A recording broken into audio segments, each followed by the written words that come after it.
Le conseiller d'État en charge des sports, Thierry Apotello, est à vos côtés aujourd'hui, Béatrice. Bonjour Thierry Apotello. Bonjour. Merci d'être sur Radio Lac ce matin. Les collectivités, le public, dont le canton, ont donc décidé de renouveler un fonds spécial Covid. 1 million de francs, dont 250 000 pour le canton, encore la ville.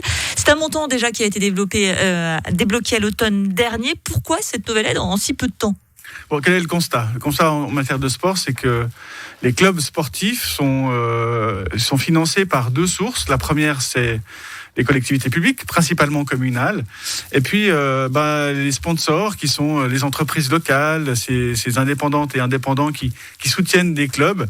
Et cette deuxième source tarie, fort heureusement, les communes ont maintenu leurs subventions, comme ça a été le cas pour le canton.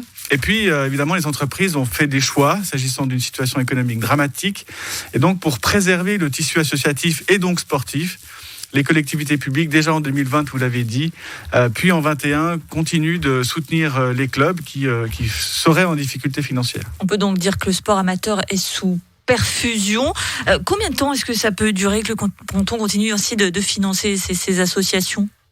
Nous, on est parti pour l'idée, au fond, que 2020, 2021 et 2022 seraient nécessaires pour passer ce difficile cap. Vous projetez donc déjà pour l'année prochaine pour un autre fonds ? On va certainement effectivement convaincre les collectivités publiques de continuer à financer pour 2021. L'idée, c'est vraiment de rassurer les clubs en disant vous faites un travail incroyablement auprès des jeunes, vous faites un travail bénévole. Le rôle des collectivités publiques, c'est de vous soutenir, et le canton a un rôle évidemment que je tenais à jouer pour cela. Vous venez de le souligner, un rôle que l'on ne connaît pas forcément. C'est vrai qu'on ne pense pas forcément que l'association sportive de son quartier soit à ce point essentiel. Quels critères pour ces associations qui nous écoutent peut-être ce matin sur Radio Lac pour obtenir cette aide ? Est-ce que tout le monde y a droit de facto ?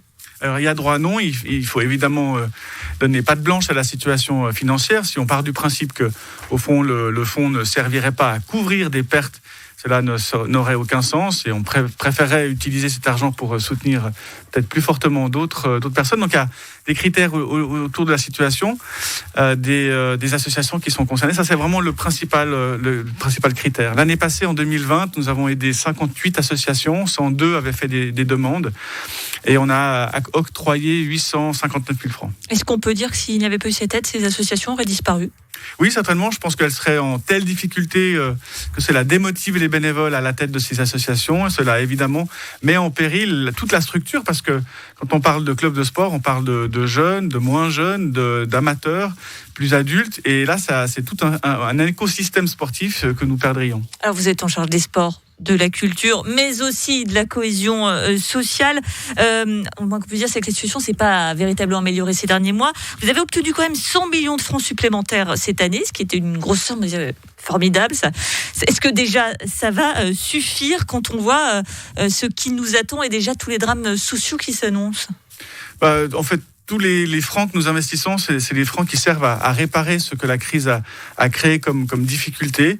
Nous maintenons notre activité au quotidien. Moi, je gère un budget d'environ 2 milliards de francs à destination de la population de notre canton.